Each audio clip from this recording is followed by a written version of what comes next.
आणि एकंदर सगळी निवडणुकीची रणनीती करण्यासाठी ज्यांनी सगळ्यांना एकत्र आणलं, सगळ्यांची मोड बांधली, ते आपले आमदार विनय कोरे साहेब, त्याचबरोबर CB पाटील, सम्राट महाडिक, निशिकांत पाटील, राहुल माडिक, आनंदराव पवार, जयदीप कवाडे, समित कदम, तानाजी सावंत, जयराज पाटील, दिबा पाटील, सागर मलकुंडे, आणि 2 चिठ्ठ्या दिल्या, जाऊ दे आता एकच चिठ्ठी वाचतो. आणि सर्व व्यासपीठावरील सन्माननीय मान्यवर आपले सत्यजित देशमुख साहेब आणि उपस्थित सर्व बांधव भगिनी आणि पत्रकार मित्रांनो, खरं म्हणजे मी कालपासून परवा रात्री आलो. याच्यापूर्वी उमेदवारी अर्ज भरायला आलो आणि उमेदवारी अर्ज भरताना देखील भर कडाक्याच्या उन्हाळ्यात हजारोंच्या संख्येने या ठिकाणी या मतदारसंघातले आपण सगळे उपस्थित होतात आणि तिथून खऱ्या अर्थाने या निवडणुकीचा शुभारंभ झाला आणि लोकांनी ठरवलं की या मतदारसंघातून पुन्हा एकदा धैर्यशील माने यांना विजयी करण्याचा संकल्प आणि निश्चय आपण केला. खरं म्हणजे 4 जून नंतर विकासाचं नवं पर्व या ठिकाणी सुरू होणार आहे, कारण विजयाचा गुलाल आपण उधळणार आहात याचा विश्वास मला झालेला आहे. कारण आपण सगळेजण ज्या पद्धतीने काम करताय, सर्व व्यासपीठावरील सर्व मंडळी आणि आपण एवढ्या मोठ्या संख्येने उपस्थित झालेला या भागातील मतदार बांधव भगिनी, आणि आज शिवसेना, भाजपा, राष्ट्रवादी, रिपाई, आपले जनसुराज्य, कवाडे गट, रासप, सगळी मोठी शक्ती एकत्र आलेली आहे. आणि समोर मी आपल्याला एवढंच सांगतो की समोरची जी इंडिया आघाडी आहे, ही इंडिया आघाडी गळ्यात गळे आणि पायात पाय घालून एकमेकाच्या पायात तंगड्यात तंगडं अडकून पडणार. कारण एकीकडे पाहतो आपण, एकीकडे देशभक्ती आणि राष्ट्रभक्ती ज्यांचा जन्म राजनीतीसाठी नाही राष्ट्रनीतीसाठी झाले असे प्रधानमंत्री मोदीजी, आणि दुसरीकडे आपल्या देशाची बदनामी परदेशात करून जाणारे राहुल गांधी. मला सांगा, जर आदरणीय तुम्हाला प्रधानमंत्री कोण पाहिजे असं विचारलं तर तुम्ही स्वप्नात देखील मोदीजींचं नाव सांगाल. आणि म्हणून या देशामध्ये या मोदीजींच्या नेतृत्वाची आवश्यकता आहे. आणि म्हणून मोदीजींना पुन्हा प्रधानमंत्री बनवण्याचा चंग सगळ्यांनी बांधलेला आहे. सगळ्यांनी ठरवलंय की या देशामध्ये पुन्हा एकदा एक नारा दिलाय, अब की बार, काय म्हणतो आपण, अब की बार 400 पार, फिर एक बार मोदी सरकार. आणि मग त्याच्यासाठी आपल्या मतदारसंघातला खासदार देखील निवडून येणं आवश्यक आहे. मी बांधवांना भगिनींना आपल्याला सांगू इच्छितो की मोदीजी पुन्हा या देशाचे प्रधानमंत्री होणार आहे. आणि मग आपल्या या मतदारसंघाचा विकास करायचा असेल, कामेरीचा विकास करायचा असेल, हातकणंगले मतदारसंघाचा विकास करायचा असेल तर आपला प्रतिनिधी तिथे सभागृहात जाणं आवश्यक आहे. कारण मोदीजींचे हात बळकट करण्यासाठी या महाराष्ट्रातून 45 पार मतदार आपल्याला खासदार निवडून पाठवायचे आहे. आणि म्हणून मगाशी ते भुसुल दे ना, मगाशी मी आपल्या मागच्या सभेत देखील सांगितलं, यामध्ये खासदार कुठं काय करतो. खासदार आमच्या गावात नाही, इकडे कामेरीला आला का नाही, आले ना. कामेरीमध्ये कामं पण झाली असतील, निधी मिळाला असेल. आणि गेल्या 2 वर्षात, मागच्या 2.5 वर्षात तर काही देतच नव्हते खासदारांना, पण जेव्हापासून तुमचा एकनाथ शिंदे मुख्यमंत्री झाला तेव्हापासून खासदारांना निधी मिळू लागला आमदारांच्या बरोबरीने. कारण शेवटी खासदारांना देखील निधी आवश्यक आहे. आणि म्हणून यामध्ये सगळं लिहिलेलं आहे कुठल्या गावामध्ये भेट दिली, कुठल्या गावात किती निधीचं काम दिलं, जे विरोधकांनी देखील हा अहवाल पाहावा आणि अहवाल पाहावा आणि कुठं काय खोटं जर छापलं असेल तर नक्की आव्हान द्यावं, अशी देखील मी त्यांना या ठिकाणी आजच्या सभेच्या निमित्ताने विनंती करतो. खरं म्हणजे आज लोकसभेची निवडणूक जी आहे, ही निवडणूक ही या फक्त मतदारसंघाची नाही, या देशाची निवडणूक आहे, या देशाच्या विकासाची निवडणूक आहे आणि या देशाच्या प्रगतीची निवडणूक आहे. गेल्या 10 वर्षामध्ये मोदीजींनी या देशात केलेलं काम आपल्या समोर आहे. 2014 पूर्वी या देशामध्ये बॉम्बस्फोट होत होते, या देशात दंगली होत होत्या, या देशात मोठमोठे घोटाळे होत होते, या देशामध्ये भ्रष्टाचाराची अनेक प्रकरणं बाहेर येत होती. मला सांगा बांधवांनो, भगिनीनो, 2014 नंतर या देशात एकही बॉम्बस्फोट करण्याची हिम्मत पाकिस्तानला दाखवता आली नाही, दहशतवाद्यांना करता आली नाही. एवढी जरब आपल्या प्रधानमंत्र्यांची होती. पूर्वी आपले जेव्हा हल्ले व्हायचे तेव्हा प्रधानमंत्री सांगायचे तिकडे त्यांच्या कमिटीमध्ये इनोच्या, आमच्याकडे बघा पाकिस्तान हल्ला करतोय, दहशतवादी हल्ले करतायत, तुम्ही काहीतरी मार्ग काढा. पण आताचे आपले प्रधानमंत्री डायरेक्ट पाकिस्तान मध्ये घुसून सर्जिकल स्ट्राईक करतात.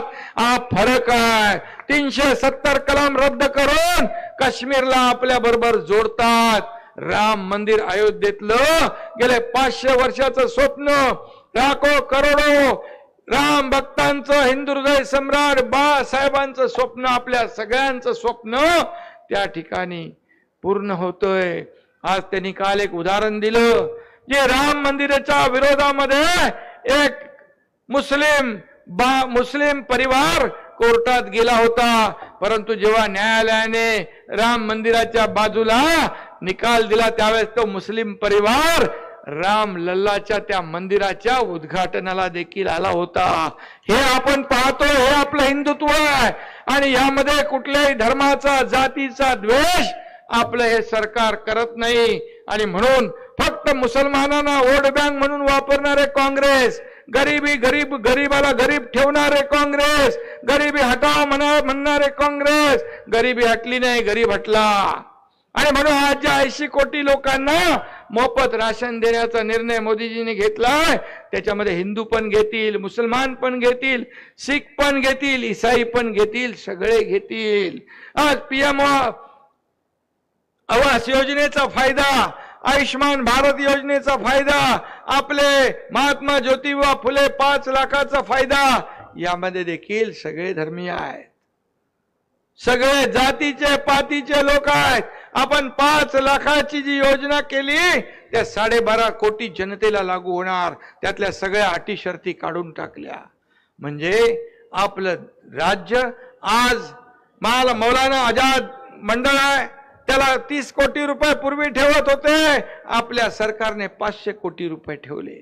जातीभेद नाही, कुठलाही जातीवाद नाही. मगाशी आपण सीबी पाटील साहेबांनी सांगितलं कुठं मंदिर आणि मस्जिद एकत्र आहे, मंदिर आणि मस्जिद इथं एकत्र आहे. अरे हे एक उदाहरण देण्यासारखं आहे, हे एक उदाहरण या राज्याला, देशाला दाखवण्यासारखं आहे. फक्त मुस्लिम समाजाला घाबरवायचं आणि मतांसाठी त्यांना वापरायचं आणि नंतर फेकून द्यायचं, असं कधी आमची महायुती करणार नाही, एकनाथ शिंदे देखील करणार नाही. आणि म्हणून सर्वसामान्य धर्मीयांना, सर्वसामान्य माणसाला जात पात न बघता या विकासाच्या मुख्य प्रवाहामध्ये आणण्याचं काम आपण करतोय. आणि म्हणून या ठिकाणी मी आपल्याला एवढंच सांगेन, आणखी एका सभेला जायचं आहे. गेल्या 10 वर्षामध्ये मोदीजींनी केलेली कामं, आपल्या महायुतीने केलेली कामं आपण पहा, आज घेतलेले निर्णय आपण पहा. आज सावकार आपले आहेत, सावकार आपले आहेत, विनय कोरे साहेब, सावकार आणि सरकारच येते नाव, ते पण सरकारपेक्षा काय कमी नाही आहेत. आणि म्हणून त्यांनी देखील पाहिलं की महायुती किती काम करते आहे.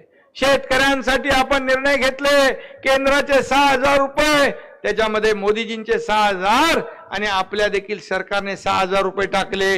आता शेतकऱ्याला दरवर्षी 12,000 रुपये मिळणार. 12,000 रुपये मिळणार पीक विमा योजना. एक पूर्वी पैसे शेतकरी भरायचे, आता 1 रुपयामध्ये पीक विमा योजना देण्याचा निर्णय आपल्या सरकारने घेतला. नुकसान भरपाईमध्ये सगळे नियम आपण बाजूला केले, सगळ्या अटी शर्ती काढून टाकल्या. NDRFच्या दुप्पट आपण देऊ लागलो. 2 हेक्टरची 3 हेक्टर आपण केली. सततच्या पावसाचं नुकसान दिलं जात नव्हतं, परंतु आपल्या सरकारने तो निर्णय घेतला. आज 15,000 कोटी रुपये फक्त 2.25 वर्षामध्ये नुकसान भरपाई पोटी अवकाळी गारपीट अतिवृष्टी यामध्ये आपण दिले.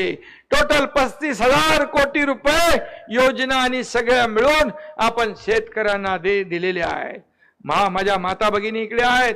या माता भगिनींसाठी महिला सक्षमीकरण, बचत गटाचं सक्षमीकरण, एसटी मध्ये 50% सवलत, जसं मोदी साहेबांनी लखपती दीदी ड्रोन दीदी केलं, तसं आपण लेक लाडकी लखपती योजना आपण सुरू केली. जन्म झाला 5,000, त्यानंतर 18 वर्ष होईपर्यंत 1 लाख रुपये त्या मुलीच्या खात्यामध्ये जमा करण्याचा निर्णय आपण घेतला. शेवटी आणि वयोश्री योजना, ज्येष्ठांसाठी आपण योजना केली. युवकांना रोजगार देण्यासाठी आपण योजना केली. अण्णासाहेब पाटील आर्थिक विकास महामंडळातून जवळपास 1 लाख तरुणांना 15 लाखापर्यंत लोन विना व्याज आपण दिलं, त्याचं व्याज आपण सरकार भरतो. अशा अनेक योजना या ठिकाणी आपण केले. CB पाटील साहेब मगाशी म्हणाले की या ठिकाणी मराठा समाजाचं उदाहरण त्यांनी दिलं. मी छाती ठोकपणे सांगतो, या एकनाथ शिंदेने छत्रपती शिवाजी महाराजांची जाहीर शपथ घेतली की मराठा समाजाला आरक्षण देणार. इतर कुठल्याही समाजाला धक्का न लावता, ओबीसीचं आरक्षण कमी न करता आरक्षण देण्याचा निर्णय आम्ही घेतला. विशेष अधिवेशन घेतलं आणि त्या अधिवेशनामध्ये 10% आरक्षण मराठा समाजाला आपण दिलं. मराठवाड्यामध्ये कुणबी प्रमाणपत्र मिळत नव्हते. आतापर्यंत कायदा होता, नियम होता, परंतु दिलं जात नव्हतं. ते देण्याचं काम देखील आपल्या सरकारने केलं. आणि आज ज्यांनी इतक्या वर्ष समाजाला वापरून घेतलं, न्यायापासून वंचित ठेवलं, आरक्षणापासून वंचित ठेवलं, जेव्हा जेव्हा द्यायची संधी हातात होती तेव्हा दिलं नाही.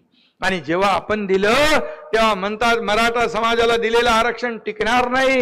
मी जाहीरपणे त्यांना आव्हान दिलं, तुम्ही टिकणार का नाही त्याची कारण द्या, आणि का टिकेल याचं समर्थन याची कारण हा एकनाथ शिंदे देईल. आणि म्हणून अनेक लोक कोर्टात गेले ते रद्द करण्यासाठी. पण बांधवांनो भगिनींनो, आपल्याला सांगतो, कोर्टाने त्यांचं अपील फेटाळून लावलं. मराठा समाजाला आरक्षण आता 10% मिळू लागलं. आणि म्हणून ही पोटदुखी सुटली आहे. आज शिक्षणासाठी, त्यांच्या परदेशात जाण्यासाठी ओबीसी प्रमाणे त्यांना देखील न्याय देण्याचा आपण निर्णय घेतला.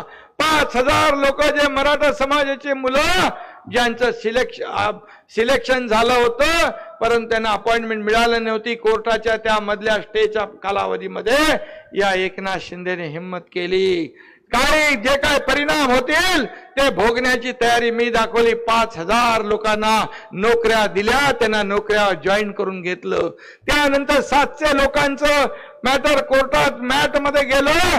त्या ठिकाणी देखील आपण सांगितलं, त्या कोर्टामध्ये देखील आपली बाजू मांडली. 700 मुलांना नोकऱ्या तिथं कायम झाल्या. हे आपलं काम आहे.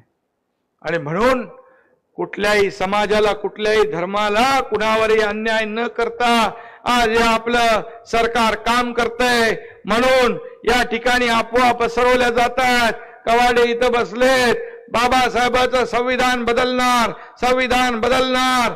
मोदी साहेबांनी देखील स्पष्टपणे सांगितलंय, जब तक सूरज चांद रहेगा बाबा साहेब का संविधान नहीं बदलेगा, नहीं बदलेगा.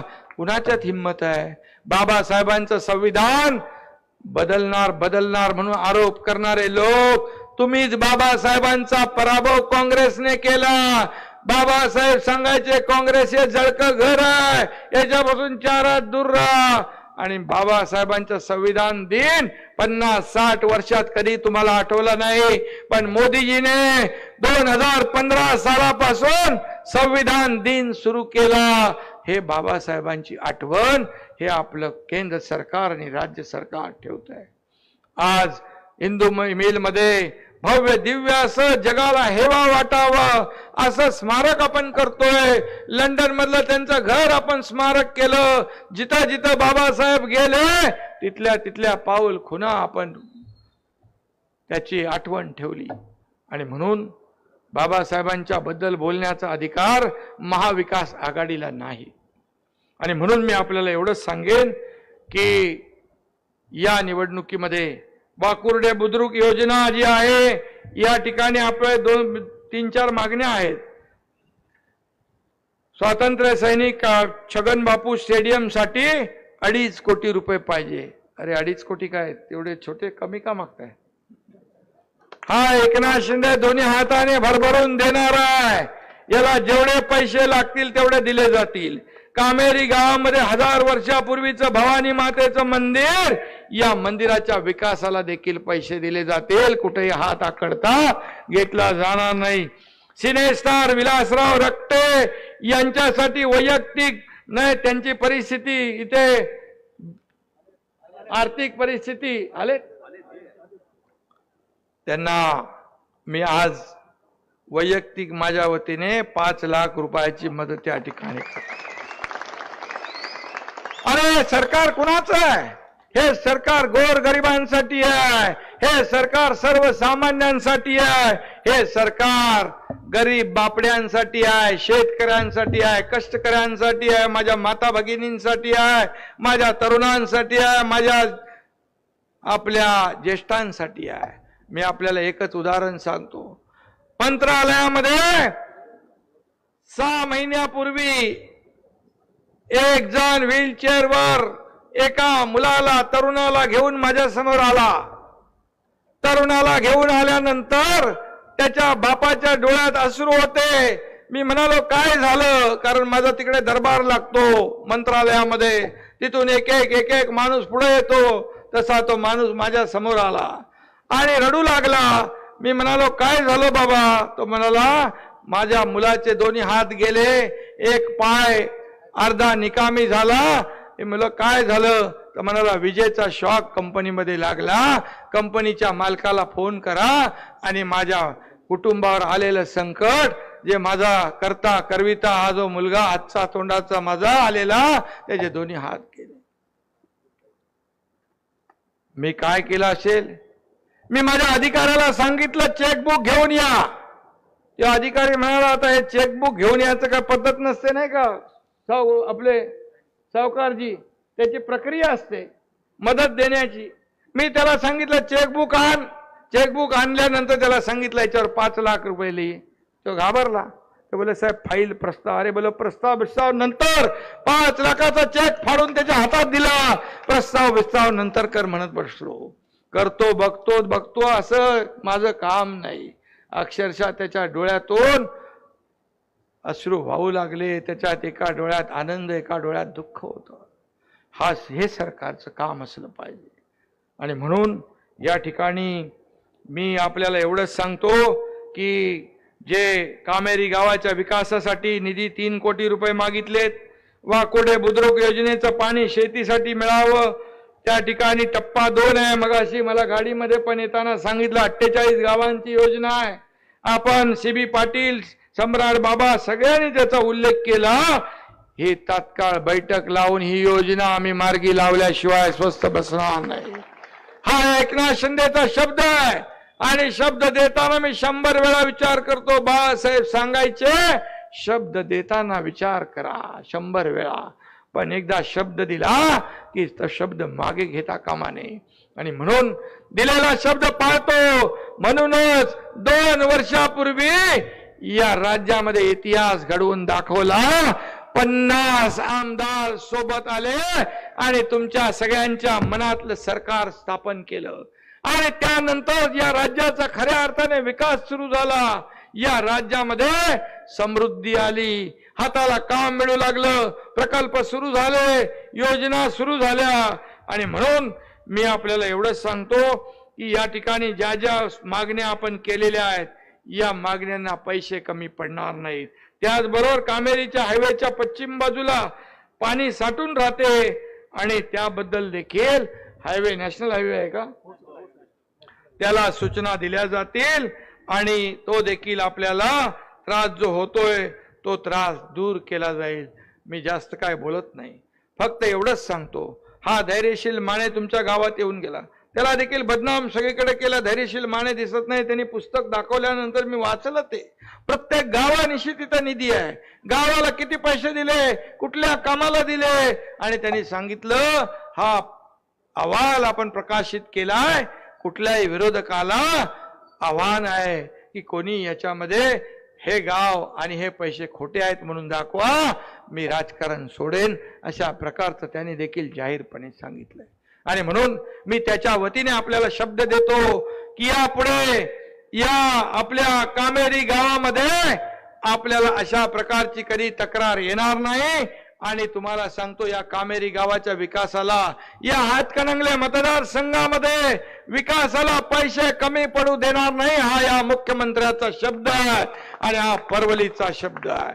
आणि म्हणून हा आपला धैर्यशील माने आपला तरुण आहे, आपला मुलगा आहे, कुणाचा भाऊ आहे, असा त्याला कान पकडण्याचा अधिकार देखील आपल्याला आहे. आणि म्हणून मी आपल्याला सांगतो, यावेळेस आपली ही निवडणूक जी आहे, ही निवडणूक ही देशाच्या विकासाची, मगाशी मी सांगितलं, ही निवडणूक मोदींना प्रधानमंत्री बनवण्यासाठी आहे. आणि म्हणून येत्या आपलं मतदान 7 तारखेला आहे ना, येत्या 7 तारखेला आपण धनुष्यबाणासमोरचं बटन दाबून या ठिकाणी धैर्यशील माने याला दिल्लीला पाठवायचं आहे. आपलं धनुष्यबाणाला मत म्हणजे मोदीजींना मत, महायुतीला मत म्हणजे मोदीजींना मत, धनुष्यबाणाला मत म्हणजे मोदीजींना मत. आणि म्हणून आपल्याला विनंती करतो की 7 तारखेला उन्हाळा आहे, लग्न सराई आहे, परंतु 400 मध्ये आपला धैर्यशील माने पण तुमचा तिथं हात वर करायला असला पाहिजे, मोदीजींचे हात बळकट करायला पाठवला पाहिजे, एवढीच आपल्याला विनंती करतो.